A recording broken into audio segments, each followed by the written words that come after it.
Queridos, a paz do Senhor, eu sou o pastor Anderson Silva, estamos mais uma vez aqui na Academia de Pregadores, nas nossas lições bíblicas de escola dominical dos jovens. E na aula de hoje vamos estudar a lição de número 7 do dia 13 de fevereiro.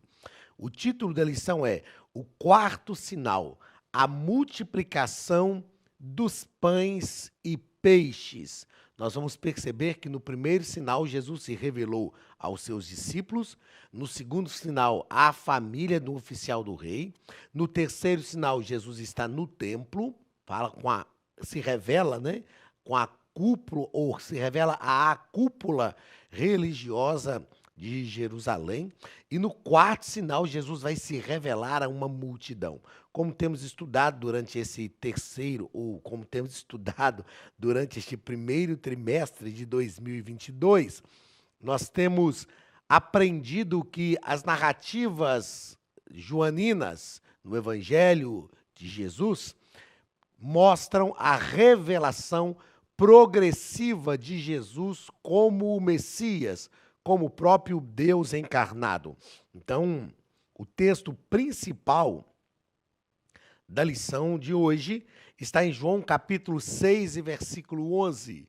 Jesus tomou os pães e, havendo dado graças, partiu-os pelos discípulos e os discípulos pelos que estavam assentados, e igualmente também os peixes, quanto eles queriam. A multiplicação de pães e peixes tem uma mensagem muito importante para todos nós como igreja. E a gente vai perceber isso na lição de hoje. O pouco que nós temos em mãos, colocado à disposição de Jesus, alimenta uma multidão e ainda sobra. A gente vai perceber que os discípulos queriam mandar as pessoas irem embora porque não tinham como alimentar a multidão. Jesus insiste que eles deveriam dar à multidão de comer. Eles apresentam uma dificuldade para Jesus, porque nem se tivesse dinheiro de 200 dias de trabalho, eles conseguiam alimentar toda aquela multidão. Mas Jesus apresenta para eles também uma verdade. Vocês é que precisam alimentar o povo. Vocês é que precisam alimentar a multidão. Eles falam com Jesus novamente que não tinham condições e Jesus então faz a pergunta: o que tendes? O que tendes? Jesus leva os discípulos a uma tomada de consciência. O que tendes?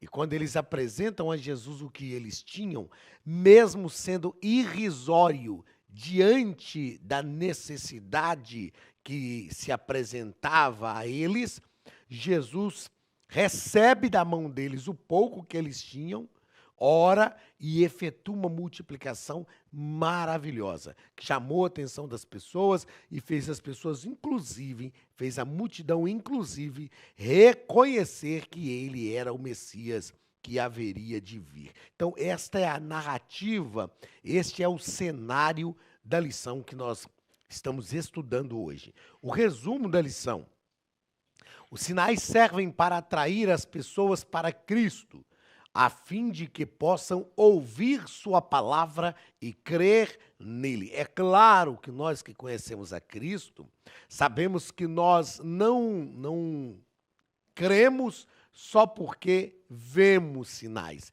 É interessante, nos próprios relatos de João, quando a mulher samaritana, lá no capítulo 4, encontra-se com Jesus e ao final daquela conversa ela reconhece Jesus como Messias, ela sai correndo pela cidade. E ela diz: olha, eu encontrei um homem que contou a minha vida. E aí ela faz uma pergunta: porventura não era esse o Messias que estávamos esperando? As pessoas se afluíram para Cristo.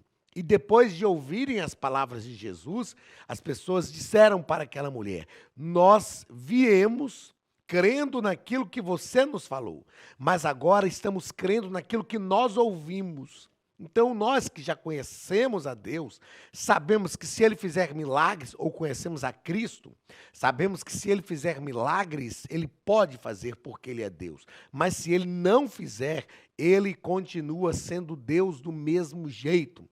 Mas os milagres são um atrativo para aqueles que ainda não creram passarem a crer. É por isso que no contexto de Atos, a Bíblia diz que a igreja primitiva pregava o evangelho e o Senhor cooperava com eles através dos sinais que se seguiam. Os sinais vacinam, os sinais autenticam a mensagem do evangelho pregada pela igreja. Não que esta mensagem precise de sinais para ter poder. Ela é poderosa em si, até porque ela é que gera os sinais. Mas os sinais atraem a atenção das pessoas, isso sem dúvida alguma.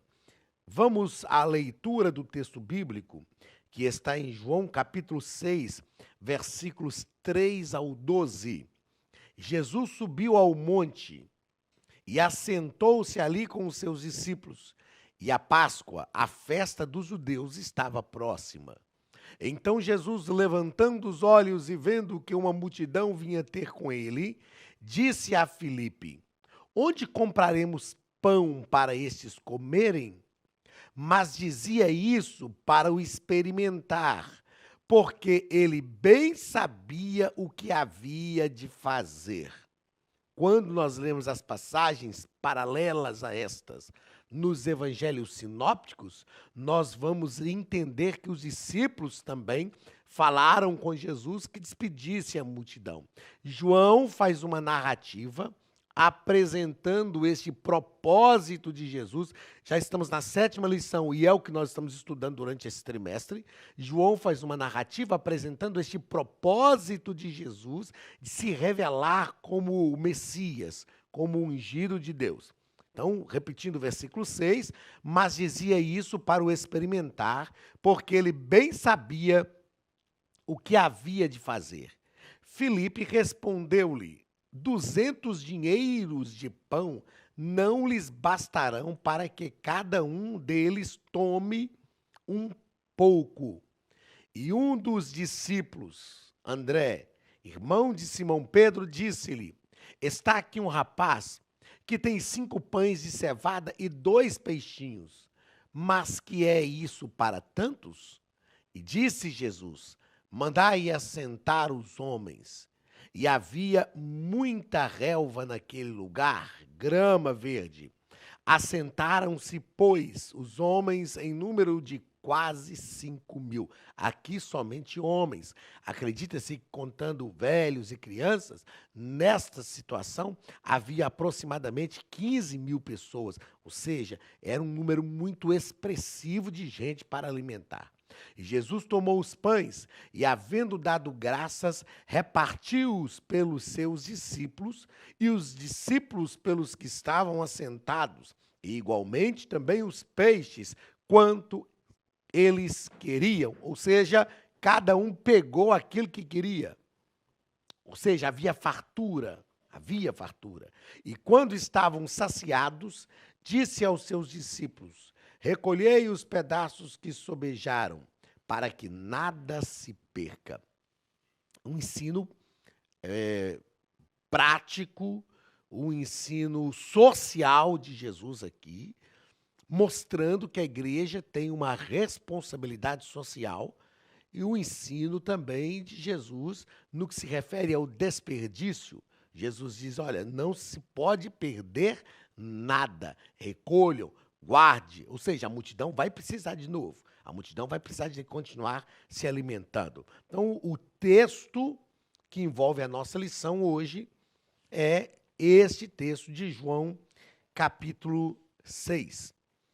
Na introdução da nossa lição, o comentarista nos propõe que nós vamos estudar mais um sinal miraculoso, que é a multiplicação de pães e peixes. São 2 os milagres de multiplicação registrados pelos evangelistas. O primeiro, 5 pães e 2 peixinhos, consta nos 4 evangelhos. E o segundo, de 7 pães e uns poucos peixinhos foi registrado por Mateus e Marcos somente. É importante também pensarmos que este sinal de João 6 não ficou circunscrito aos discípulos ou à família de um oficial ou aos religiosos de Jerusalém. Alcançou uma multidão e justamente na Galiléia dos gentios. Nós vamos pensar nisso aqui, ó. Então, esse sinal alcançou uma multidão. Tudo que Jesus fazia em seu ministério, eu acredito que a gente está percebendo isso durante esse trimestre, era de forma estratégica.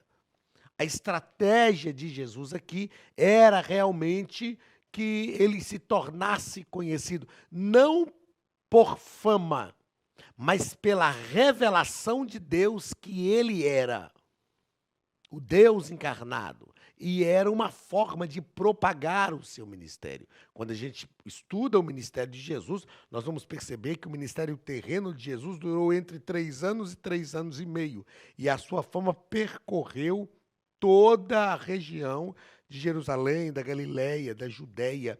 Então, ele fazia isso de forma estratégica, a fim de que ocorresse a necessária expansão do ministério, a fim de que as pessoas se rendessem a Cristo e conhecessem que a salvação, o Messias prometido desde o Antigo Testamento, havia chegado. Queridos, a Academia de Pregadores tem um recado importante para vocês.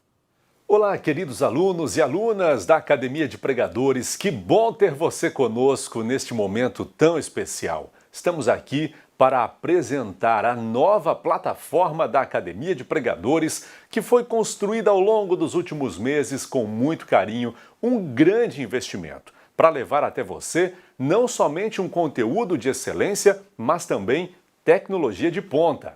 Veja comigo. Os cursos estão organizados por trilhas na página principal. Aqui você encontra sugestões, lançamentos, temas específicos e outras categorias. No final da página tem uma trilha com todos os cursos. Após começar os seus estudos, a primeira trilha será Continuar assistindo, que mostra somente os cursos iniciados por você. Sobre a capa do curso consta o número de aulas, a carga horária e um botão para adicionar aos favoritos. Nesta seta, você pode expandir e ver um vídeo de introdução. Para fazer login, clique no avatar no canto superior direito e insira o seu e-mail e senha usados no cadastro. Caso tenha esquecido a senha, é só clicar neste link, preencher o e-mail cadastrado e a senha será enviada. No canto superior esquerdo fica o novo menu do portal. Ao abrir um curso pela primeira vez, você vê as informações do curso e do professor. E na lateral, ou logo abaixo se for no celular, está a lista de módulos e aulas.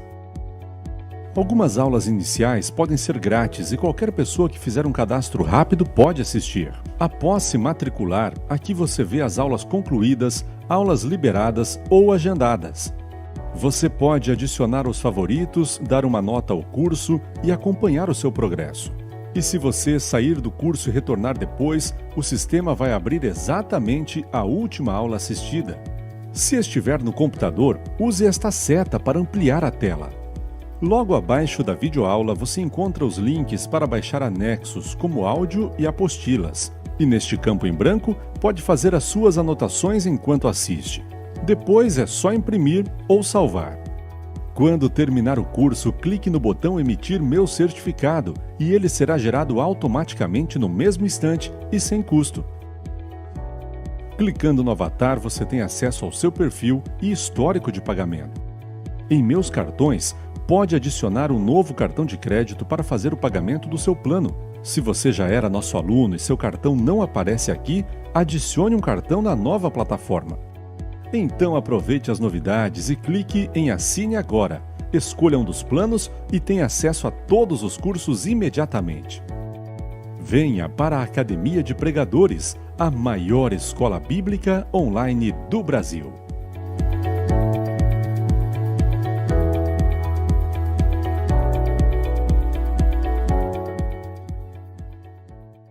Primeiro ponto, a Galileia dos gentios. E aqui o comentarista vai tratar sobre a segunda fase do ministério de Jesus, e ele vai nos argumentar que na primeira fase do ministério de Jesus,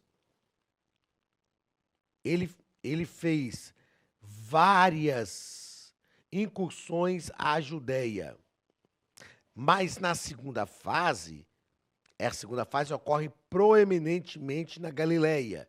E a terceira e última é a consumação novamente na Judéia. Então, eu vou fazer questão de anotar aqui, que é o que eu disse agora há pouco, a questão de estratégia. Jesus tinha estratégia em seu ministério. Tem um livro chamado Uma Análise da Administração, uma análise administrativa dos métodos de Jesus. É um livro escrito por Bob Briner, que ele é um ex-diretor de um canal de TV norte-americana, e ele escreveu esse livro, uma análise dos métodos administrativos de Jesus, fazendo uma análise de tudo que Jesus fazia de forma administrativa. E tem um grande ensino para nós quando nós pensamos no ministério de Jesus administrativamente falando. Então é isso que o comentarista está nos propondo aqui, e esta é uma verdade no ministério de Jesus. Por que a Galileia dos gentios? O comentarista vai nos propor um breve histórico da Galileia dos gentios, nos mostrando que, primeiro, eram questões proféticas. O próprio profeta Isaías profetizou sobre isso em Isaías capítulo 9. A Galileia dos gentios foi devastada pela invasão assíria em 733 a.C. Depois, ela teve uma ocupação alterada e, historicamente falando, para lá foram levados egípcios, árabes, fenícios e gregos. E nesta segunda fase do ministério de Jesus, é uma eloquente demonstração o quanto ele se dedicou a uma população heterogênea, revelando o caráter universal de sua missão. E é importante nós pensarmos nesse caráter universal da missão de Jesus, que o próprio João escreveu no capítulo 3 e versículo 16, que Deus amou o mundo. Então, a Galileia dos gentios aqui representa muito bem todo este mundo amado por Deus. Jesus, na segunda fase do ministério, vai para a Galileia dos gentios, onde ele poderia alcançar uma diversidade de nações que estavam representadas ali na Galileia dos gentios. Então, diferentemente do que alguns pensam, que só no dia de Pentecoste que o evangelho realmente chegou às demais nações, nós entendemos aqui que Jesus também fez isso. Aqui haviam representantes, como nós estamos aqui em cima, o comentarista deixa claro, ó, egípcios, árabes, fenícios e gregos. Haviam representantes das principais nações, e sem falar os próprios judeus que estavam ali. Eram representantes, então, das principais nações habitadas do mundo. Terceiro parágrafo, a Galileia nos dias de Jesus. E o comentarista nos deixa claro que, por sua história de heterogeneidade e por ser de cultura bastante influenciada por gregos e romanos, o termo Galileu, nos dias de Jesus, era um termo pejorativo entre os judeus da Judéia. E isso fez com que muitas pessoas questionassem o ministério de Jesus. Porventura, poderia vir alguma coisa importante deste local geográfico? Segundo ponto, seguindo os sinais. Primeiro parágrafo, o comentarista fala sobre um atrativo para as multidões. No segundo parágrafo, o propósito revelacional. E no terceiro parágrafo, está aqui um rapaz. Ou seja, neste ponto, o comentarista está tratando sobre a multidão que seguia os sinais. E era muito comum isso naquela época, seguir mestres, seguir pessoas que fossem influentes, como é muito comum até nos nossos dias. Naqueles dias ainda mais, porque o mundo estava envolto pela cultura grega, onde as pessoas estavam acostumadas a seguir mestres, a ser discipuladas, muitas vezes catequizadas. Então, os milagres eram um atrativo para as multidões, porque as multidões iam atrás disso. E na multidão tinha gente de todo tipo.